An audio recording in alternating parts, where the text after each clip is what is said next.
Begin the current Daf, Pesachim Daf Chavches, begin 10 lines down at the top of the Yomim. The Gemara continues to explain the halacha of a previous Mishnah regarding how do we get rid of chametz erev Pesach. She's corresponds because of the Chesed Torah Nita Daf. Chaim Bisham was joining us for today's Daf. Some things we discuss in today's Daf are Machlekes Amiram, whether the chum who hold the chametz may be disposed of by throwing it in the ocean, not like if you says you have to burn it, whether they require the crumbling of the chametz before throwing it into the ocean, or is that only when you're throwing it to the wind? Then the Mishnah on the bottom of Amman Aleph tells us that the chametz in the Jewish possession of a Pesach is asabano, that's what's known as chametz shabbat of a Pesach. And chametz in a non-Jewish possession of a Pesach is going to be mutabano. And the Gemara brings three major opinions of Tanoim about the Isra of chametz regarding the prohibition of Hana after Pesach, which neither one of those three Tanoim seem to be to follow the opinion of our Mishnah. So the key terms and concepts we're discussing today's daf are chametz shabbat of a Pesach. As we said, it's chametz that it was already went through the Yom of Pesach without being eliminated. And what its status is. Oral is an individual who he didn't get a circumcision, did not get a bris milah, but not because he didn't want to, but simply because it was in danger, because his two other brothers died from the milah. But still, he may not bring a carbon Pesach. Then Necher is someone who's foreign to Hashem, doesn't keep the mitzvahs, may not bring a carbon Pesach. So begin the current daf. The Mishnah had said the Chachamim, they disagreed with Yehuda, and they said mefar v'zari b'chulu. They said, these are the words that the Chacham said.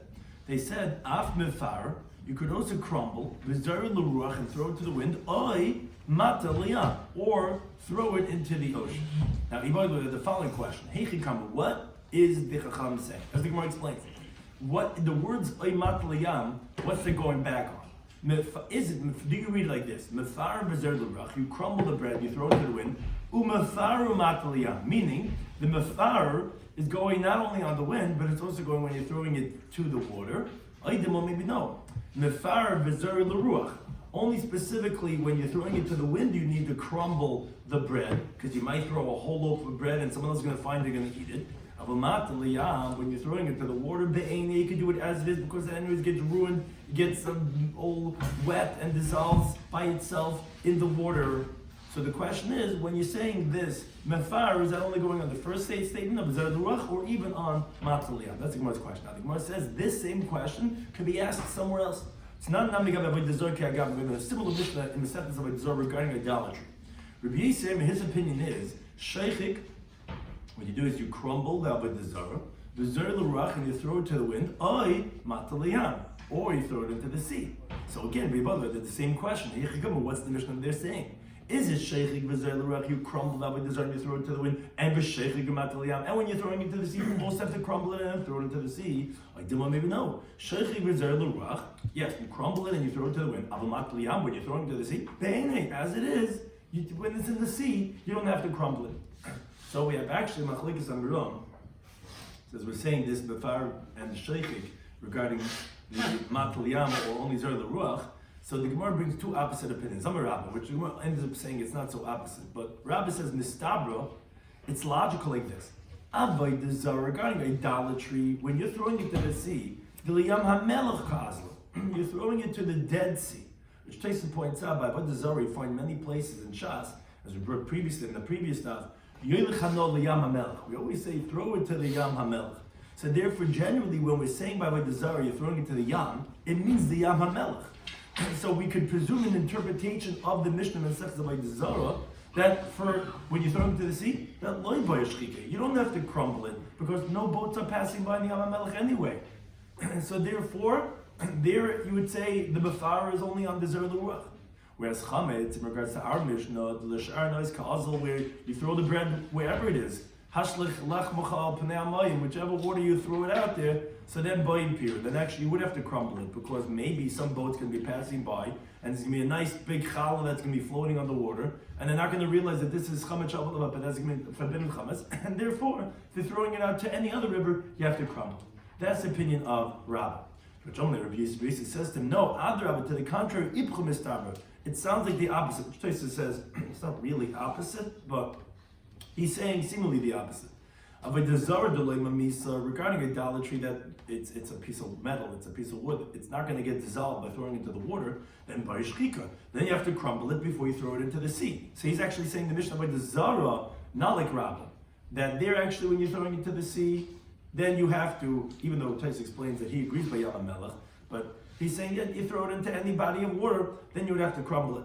Chametz the mamis, but let's say by chametz, which it gets disgusted, then loy boy pure, then you don't have to crumble it. So it's the opposite of what Rabbi had said. Rabbi had said that regarding Avodah Zarah, that you don't have to crumble it, but by chametz you do. He says no, by chametz you don't have to, because it's going to get disgusted anyway, and by Avodah Zarah you do. Now it says go Tanika B'Seder Rabbi. We have a brayso says like Rabbi that by chametz you have to crumble it before you throw it into the water, and Tanika B'Seder Rabbi Yisrael, the brayso says like Rabbi Yisrael that by Avodah Zarah you have to crumble it before you throw it into the water. As the Gemara explains. Tanika B'Seder Rabbi, we have a brayso says like Rabbi If someone was going on the midbar in the desert and he had chametz with him, and now it's almost going to be Pesach, what should he do? So Mathar B'Zer L'Ruach, he crumbles and he throws it into the wind. House was going in the boat. What should he do? Mathar Umat L'Yam, he should crumble it and throw it into the sea. So you see clearly, like Rabbah, that by the case of chametz, you do crumble it and you throw it. Not like Rabbi Yisrael says, oh, anyways gets disgusted. Now Tani Kabbalah said Rabbi Yisrael, Rabbi also says like Rabbi Yisrael. And this was regarding idolatry. If someone's going in the midbar and he has idolatry on him, what should he do? So Sheikh B'Zer L'Ruach, he should crumble it and throw it to the wind. Or let's say he was going in the boat and he realizes, oh, he has a Avodah Zarah on him, what should he do? So he should crumble it, he should grind it, and throw it into the sea. So see clearly, like Rabbi said, that by Avodah Zarah, you do crumble it. So says the Gemara, okay, Shchika Kasha L'Rabba and Pir Kasha L'Rabbi Yisrael. The case of grinding in the Avodah Zarah is difficult to Rabbi, who says that you don't have to, because he says, oh, you throw it to the Yom HaMelech anyway, no one's passing by there anyway, and crushing the chametz, grinding on the chametz, is difficult to Rabbi Yisrael. He says that you don't have to. You throw a loaf of bread into the water, it gets disgusting very quickly. Here we see that you have to go ahead and you have to be mefared. So it says the Gemara, no. The Gemara answers for both. Shchika l'Rabbi l'Kasha. The case of the grinding of the Avodah Zarah is not difficult to Rabbi because our Mishnah in the Masechtas Avodah Zarah that said, Rabbi said you don't have to. That's Liyam HaMelech, as we had explained for Rabbi. That's only if you're throwing it to the Dead Sea. The Bryce that's saying you have to is L'Shan Nahar, says all the rivers. Rabbi agrees on the rivers you have to. He only said that if you can explain the Mishnah of Avodah Zarah, most of the times that in that Mishnah you can interpret that Mefar is not going on the case of throwing it to the sea. Now, Pir Rabbi Yisrael Kasha, the case of crumbling the chametz, which Rabbi says you don't have to throw out the loaf of bread. It's going to get discussed. Throw it out in the Coney Island over there. You throw it out in a few seconds. Became this blob, no one's eating that, right? So it says over there that you have to crumble it. Says the Gemara, it's not difficult because ha-bechiti, when we're talking about wheat that could become fermented, meaning become chametzig, then you have to do pure, which Rashi explains, what do you mean pure? If you're throwing a bunch of wheat, it means to say that you should be mefarid, also can mean like mefazer, to spread it out. Meaning don't take one big sack of wheat and throw it out into the water. Rather, throw it out, scatter it out on the surface of the water so that no person could come and gather together all the different kernels of wheat. That doesn't get disgusted when you throw it out into the water. But in the Mishnah, when he was explaining in our Mishnah that Mefar is not going on when you're throwing to the water, that was benahama, that was a loaf of bread. A loaf of bread, you could throw out the whole loaf of bread. It's going to get disgusted very quickly, those little birds in Lakewood Lake that eat up those. No one's touching that bread 3 seconds after they touch the water. If it's on the floor, maybe someone might eat it, then no one's going to, and therefore that's why it's not difficult, neither on Rabbi or Rabbi Yisrael. We continue with the halacha in the next Mishnah. Continuing this theme regarding chametz being asur b'hana, which was the theme of the previous Mishnah. Chametz shel nachri, so it depends. The chametz of a non-Jew, shabbal of a Pesach, which he had it throughout the whole Yom Tov Pesach, and this is where the whole halacha, you get busy with the buying after Pesach from different stores, if it's a Jew or a non-Jew. If it's a non-Jew, so you're allowed to have benefit from his chametz right after Pesach, you go and buy that chametz from that store. Now, Shal Yisrael, but if it's from the Jew, asbanot from that benefit. Shenema, why? It says a pasuk in Shemash, you should not have it seen by you any chametz, which Gemara explains actually. Ultimately, that's because of a knas. It's a penalty because the person violated Bal Yirah, which is that you're not supposed to have chametz over Pesach. After Pesach, now we're going to penalize you. You violated the Bal Yirah. Now you can't go ahead and have benefit from that chametz. So the Gemara says, Mani Masni. Who's our Mishnah like? And the Gemara is going to explain what we're asking. Lo Rabbi Yehuda, Lo Rabbi Shimon, Lo Rabbi Yisrael. We're going to quote 3 Tanoim in this machlekes regarding the Isser of after Pesach, what we call Chometz Shabbat Pesach, and neither one of them sounds like our Mishnah. As the Gemara says, we're not even going to answer the question in this daf. That's going to be on the next daf. The Gemara is going to go through these 3 opinions to show that neither one of them seems to be like the Tanakh Mishnah. The Tana learned the Brisa. First Tana, chametz bein lefnei zmanei, whether it's before the time of Pesach, meaning Erev Pesach after 6 hours into the day, then it's already whether it's before the time of Pesach, but it's already after Chatzos, or bein la'achas zmanei, or whether it's after Pesach, what we call overlav Pesach. So we're talking about before Pesach and after Pesach. Overlav belav. You're going to violate a negative prohibition, meaning if you eat chametz, you're not going to get karas. I'm going to explain later on what the lav is, but you're going to get a negative prohibition for chametz. Toich zmanei, within the Yom Tov Pesach itself, overlav belav karas to Rabbi Yehuda. You violate a negative prohibition and a punishment of karas according to Rabbi Yehuda. Now, continue the I'm going to explain each one of these opinions, what their sources are. Rabbi Shimon, he says, chametz lefnei zmano, he says, chametz before Pesach, well, la'achas zmanei and after Pesach, ein olav b'loi klum. You don't violate anything. Toich zmanei, during Pesach itself, olav b'karas b'lav. Then you violate, you get karas, if you have chametz, and you get a negative prohibition. Now, it says the Mishnah, and from the time that it's forbidden to eat, which is from 6 hours and on Erev Pesach, which you said that then is going to be a negative prohibition. At that time, you also not only is there an issur in eating, there's also issur in having benefit. The Gemara just points out, this halacha that we just said in the Brisa is the first Tana, meaning Rabbi Yehuda, who he said that there is a lav lefnei zmanei. Obviously, it's not. Although it just followed after the statement of Rabbi Shimon, it can't be Rabbi Shimon because Rabbi Shimon doesn't have any issur of achila on Erev Pesach. It must be we're going like the Tana Kama, which is Rabbi Yehuda, that just like there's an issur of eating, there's also issur of anah. Third Tana, basically, he says, Tama alatzmach. He says you got to wonder about yourself. Hey, chametz asab no kosher. But how are you even saying that chametz is forbidden all 7 days of Hana? Because Rabbi Yossi Aglili, as we had quoted him in the previous daf, he goes even in Pesach itself, you're allowed to have Hana from chametz, and he's wondering on those who say it's asr. Now, continues the Brisa. How do you know that the one who eats chametz from 6 hours and on? That's what Rabbi say. Here we're going to explain the opinions, starting with Rabbi Yehuda, that he holds that already on Erev Pesach there is a negative prohibition of eating chametz. How do we know that? Like it says in Psachim Daf. Don't eat on it chametz. Now, right before this in the pasuk, it was mentioning the bezavachta Pesach l'Hashem Elokecha. It's talking about bringing the korban Pesach bezvicha. Zvicha is shchita. When do you do shchita b'korban Pesach? You do it on Erev Pesach from 6 hours and on, when it's starting to get darker, what's called bein arbayim.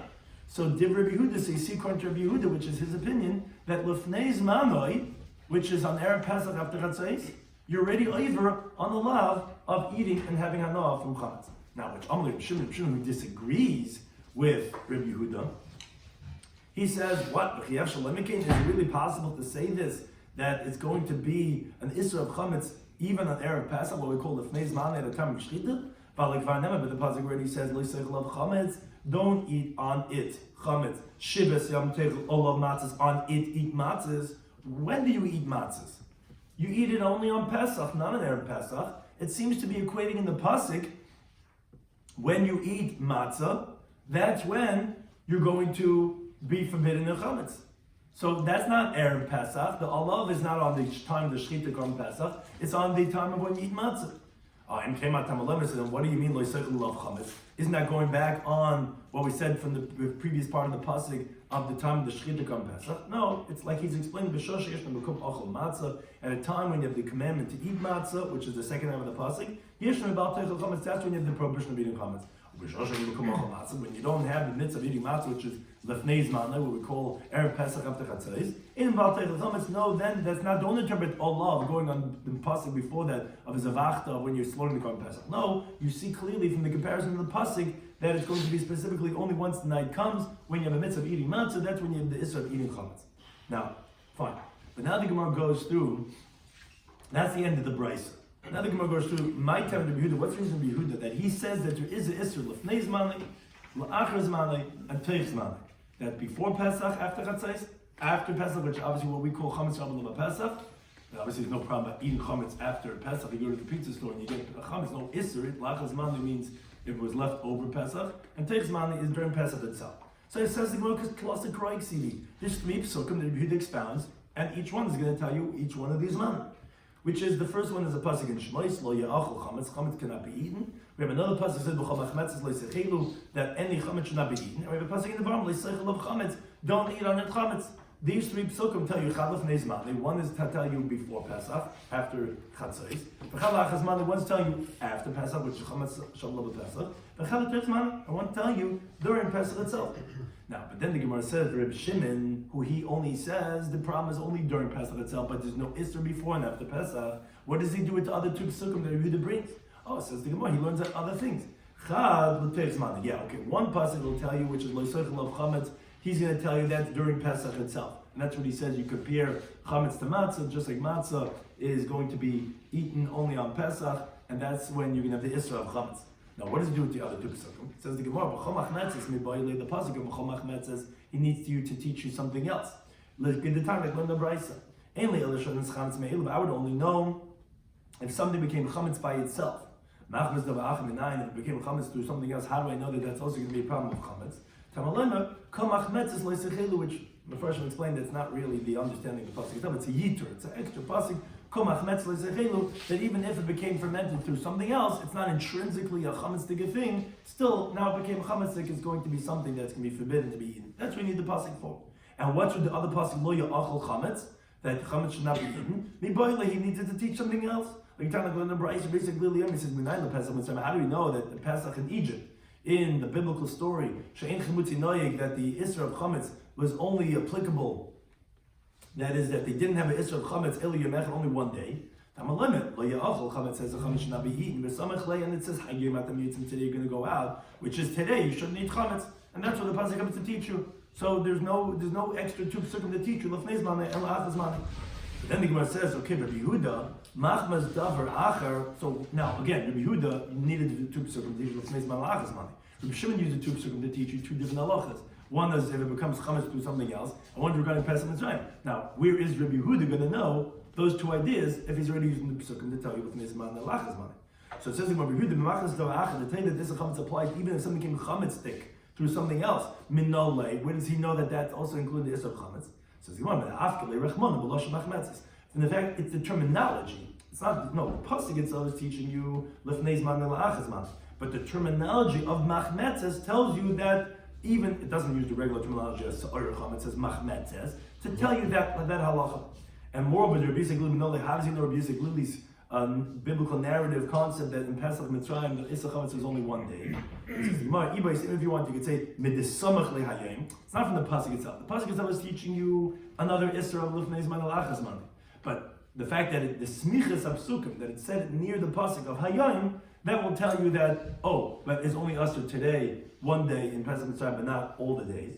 Or by some of what you could actually say that Smuchim Leidarsh, that actually Yehuda does not expound juxtapositions of Psukim, only in Mishpat Torah, only Sefer Devarim, as the Gemara tells us in the first paragraph of Yivamis. So therefore you're right, he does not hold like Rabbi Glili, he doesn't hold that in Pesach Mitzrayim, the Issa Chametz was only one day. It was the whole thing, the whole Pesach, because he doesn't darshan Smuchim.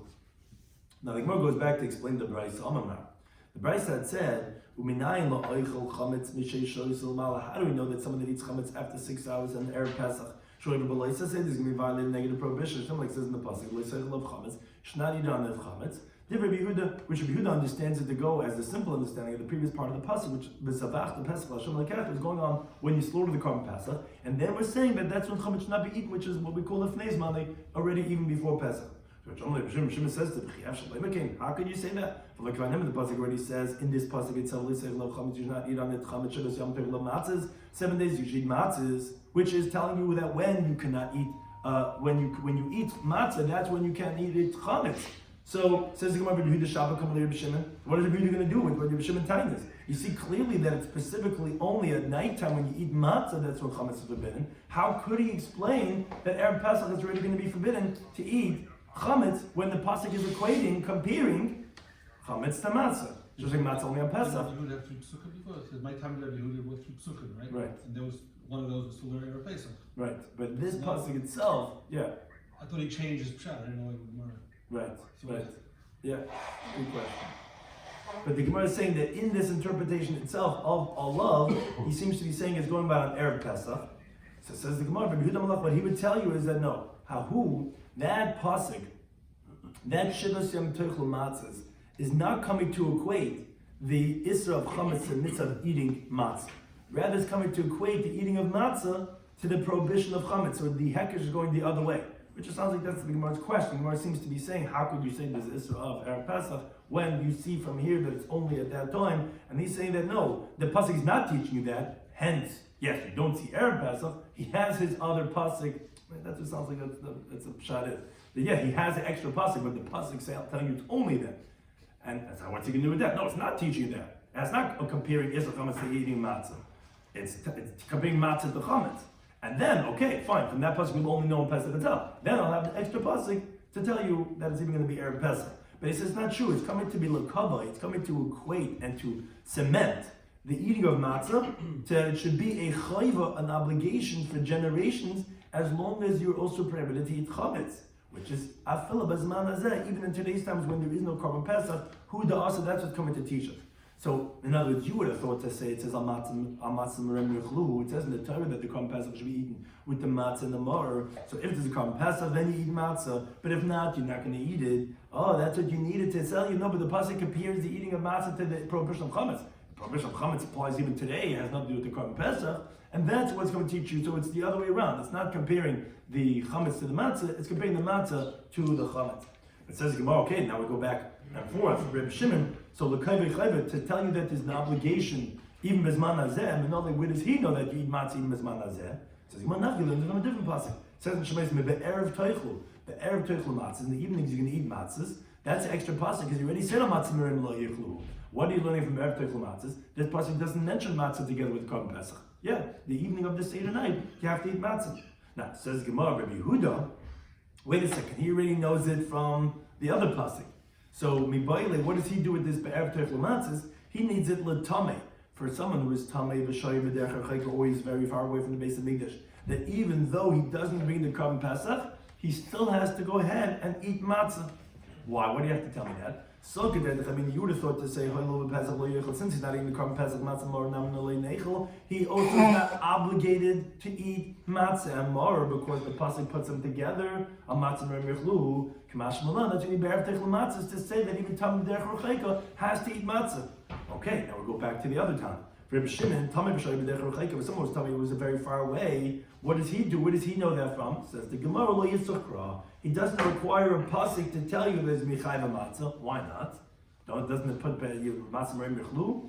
Because the legarma oral. He's not any less than an oral who's someone that his brothers died because of circumcision. So based on the rules of chazaka, we don't give him a bris milah either. But still, the Torah says an oral can't eat from the korban Pesach. Uben necher, someone that his actions became foreign from his Father in heaven, but not for the whole Torah. Then the halacha is the Chassidus says in pasuk in Shemais v'chal oral lo yachol bay. It says any uncircumcised cannot eat from it, from the korban Pesach, which that's coming to tell you he doesn't eat from the korban Pesach, but he does eat the matzah and the mar. So you see that if Arul and a Ben Necher, that they're going to eat matzah, so most definitely a Tamei b'shoy b'derech rocheka, he just happened to have been Tamei or happened to be far away that he couldn't bring the korban Pesach. For sure, if you need matzah, I don't need be'erev teichel matzahs to tell me that. Rabbi Yehuda, wait, what is he going to say? Isn't that true? Isn't it a kabel chaymer from Arul Ben Necher? Why isn't he be'erev teichel matzah to tell you that? Says the Gemara, look, siv b'hai, it says by the obligation of matzah, Arul Ben Necher, uksiv b'hai, and it also says by the Tamei b'shoy b'derech rocheka that they also sheet matzah, which as Rashi points out, although it could have learned out from it, but still, like what we call tarech v'kas l'kras, still the pasuk said in their context too. Now, but one thing we see is that you need to have a hekesh of matzah d'chametz, again, the way we're coming out, to go ahead and establish it that it's an obligation. And in other words, that was just ending off that conversation to explain why it's not difficult on each one, the psukim of the other one. And Rashi says, what's with all the many other psukim that we have? Shivas Yom Teichel Matzah Techilu, Matzah Yechel as Shivas Hayamim. Why can't you learn that from there? A kaviyas of a chayva of matzah. Why do you need to have this pasuk of matzah from chametz? And that's why we're having a whole discussion. What's the pasuk teach you? Chametz from matzah, matzah from chametz. We want to know, do we know it from be'erev teichel matzahs? And we say no, be'erev teichel matzah means something else. Well, we have so many mitzvahs, so many psukim in the Torah that tell you have to eat matzah 7 days, and it doesn't put it with that only dependent on the korban Pesach, on matzah merim mechlu. Says Rashi, no. Those psukim are not chayva, they're not telling you it's an obligation. It's just telling you if you're going to eat wheat, it better be matzah, not chametz. But if you want to go ahead and go on the keto diet or whatever and not have any grain or whatever over Pesach at all, then you could. And that's clearly because all of them say Eshivas Hayamim, and the obligation of matzah is only on the first night, the same night as we learned in the last parak in Arba Pesach. But from the pasuk that we bring is talking about the obligation of the first night, and the fact that it's comparing it to Pesach, and it says Teichel of matzahs, which is like the Korban Pesach, which is the first night. Also the Hekesh that tells you matzah of future generations, that is when there's no Korban Pesach, is also telling you the first night. And Rashi actually comes out and he finishes it off to explain what seemingly was a contradiction in the Pesukim. He says the Hekesh that's telling you that there's an obligation as manazeh, that's what the pasuk is comparing it to tell you that you have an obligation. Now, the fact that it says olav, which sounded like that it was going back on the Korban Pesach, that's coming to establish for you that there's that when the qualification that's only the first night, not all 7 days, like the Korban Pesach, which is only on the Seder night. But it's not going to tell you the Zman of Erev Pesach, which is when you slaughter the Korban Pesach. That Rashi just resolves that idea, the two ideas of Allah and the Hekesh. Okay, that concludes the three different opinions that we mentioned in the Brisa. Says the Gemara, Samani Masnitin, who's our Mishnah? Again, in our Mishnah we said that Chametz Shavuot of a Pesach, we said Shal Nachri is Mutabana, Shal Yisrael is Asabana. That does not seem to follow any of the three Tanaim, as the Gemara explains. If it's Rabbi Yehuda, Chametz Tamakama, he didn't differentiate who's Chametz. I feel the Nachri. Rabbi Yehuda said that Chametz is also before Pesach, after Pesach, and during Pesach. So you see, Chametz Shavuot Pesach is going to be Asa B'Hana, and I'll eat it, not B'Hana from it. And he didn't say Afil Denachri, he said even the non-Jews. That's not like our Mishnah. Our Mishnah said non-Jews Chametz is going to be Mutter. Vir, Shemnev is going like Mishnah as contained of the Old Testament Aleph. You saw Mishnah Kushari. He says even a Jew's Chametz is permitted to have Hana from after the Zman. He said the Isser is only during Pesach itself. And Vir B'Yisei Galili was like a B'Yisei Galili. Afil Tezman Ninam, he says even Pesach itself, Mishnah Kushar Bana, he permits to have Hana from. That's what basically he says. He says, Ani Tameya. He says, how could you say it's also about all 7 days? Where do you get this from? So, therefore, we don't have any Tana of these three Tanaim that it would seem like our Mishnah is going like, and that's the Gemara is going to attempt at the next Daf to find out who is the Tana of our Mishnah. So, this is discussed in today's Daf, in Pesachim Daf Chavches. Well, as we had the Mishnah, that said, according to the Chachamim, that you don't have to burn the Chametz like Rabbi Yehuda. Rather, what you do is like this. You crumble it, and you throw it to the wind. And same thing is regarding Avodah Zarah. We have a Mishnah Avodah Zarah regarding idolatry. Now the machlekes, however, was regarding when it then mentions Oy Mata Liyam, or you throw it to the sea. What does it mean when you throw it to the sea? Do you have to crumble it then also or not? So the first opinion says regarding Avodah Zarah that when you're throwing it to the Yam HaMelech. Oh, so then you don't have to crumble it because no one passes by in the Yam HaMelech anyway. Now, the brisa that says that you're going to have to crumble it, I think ends up answering that's going on the other rivers. Other rivers, yeah, people pass by on boats. Of course, you're going to have to crumble Avodah Zarah. Now, regarding chametz that are even to other rivers, yeah, it says Rabbah, then you're going to have to go ahead and crumble. Rabbi Yosef, he said the opposite, so to speak. He said Avodah Zarah, where it doesn't get disgusted because it's a piece of metal or whatever, then you would have to go ahead and grind it. And regarding chametz, which it gets disgusting, then you don't have to go ahead and crumble it. I brought a brisa that says that you do have to go ahead and crumble it. That's because it was talking about by wheat, which it really means to say, not piru, but it means like pizur, to scatter it out, because wheat doesn't get ruined, but the loaf of bread would get ruined, and then you wouldn't have to go ahead and crumble it before you throw it into the water. Then we went to the next mission, we're going to chametz aval lava pesach, said for the non-Jews mutter, Yisrael is going to be us. So Gemara had asked the question, Masnik Mani, from all the three Tanam, it doesn't seem like a mission is like any one of them. We look at the Brisa. Judah says, chametz has a lav and kares if it's Teichzman. Now, before and after Pesach, there's a negative prohibition, which the Brisa said from the time that you're not allowed to eat it, it's also going to be Aser Bahana. Now, the Reb Shimon said that no, before and after Pesach, there's nothing that you're going to be over on. During Pesach, you'll get a kares and a lav. Now, the Gemara points out, the Brisa says that they disagree regarding the pasuk of L'Seichel Alav Chametz. Is that during the time of the Shechita, the Korban Pesach, or not? Rashi resolves it at the end to show you that it doesn't have to be like that. But if it is going on that, like Rabbi Yehuda, then you see even beforehand, whereas Rabbi Shimon holds it's not going on that, and therefore it's only in the Hekesh, but you see in the pasuk clearly, as we're going to explain shortly in Rabbi Shimon. First in Rabbi Yehuda, there's 3 psukim, and since there's 3 psukim, one telling you Lefnei Zman, La'ach Zman, and Toy Zman. But the machlekes was regarding 2 of those psukim. The Rabbi Shimon holds that no, they're being used for other things. One is l'machmetzes from Davar Achar, and one telling you regarding Pesach Mitzrayim, there's only 1 day. So therefore he holds that you only have 1 pasuk left for Teich Zmanik. Whereas Rabbi Yehuda says no, he knows them from other places. V'yisei Galili says actually not even all the 7 days of Pesach. Now, parenthetically, we had from that machlekes Rabbi Yehuda and Rabbi Shimon a machlekes regarding when the pasuk equates chametz to matzah. What's it coming to tell you? Is it to tell you, like Rabbi Shimon, that the issue of chametz is only going to be when you eat matzah, which is only what we call toiv zmanai, but lefnei and la'ach zman is not going to be aser? Or like Rabbi Yehuda says, no, it's not true. It's actually comparing matzah to chametz. So tell you that mitzvah matzah is even l'dairas like chametz, which is even when we don't bring the korban pesach. Now, the Gemara concluded like this: according to Rabbi Yehuda, this a chametz after Pesach would even be by a non-Jew because the Torah doesn't differentiate if it's the Jews' chametz or the Yisrael's chametz, and Rabbi Yehuda doesn't differentiate. According to Rabbi Shimon, even the Yisrael should be mutter, and according to Rabbi Lili, even on Pesach should be mutter. Now forget about chametz shavuot about Pesach. So that's what the Gemara finished. It says masnid mani. We don't have a Tana like anyone be so 3 Tanaim to explain who's the Tana of Mishnah. Thank you to any time for hosting us.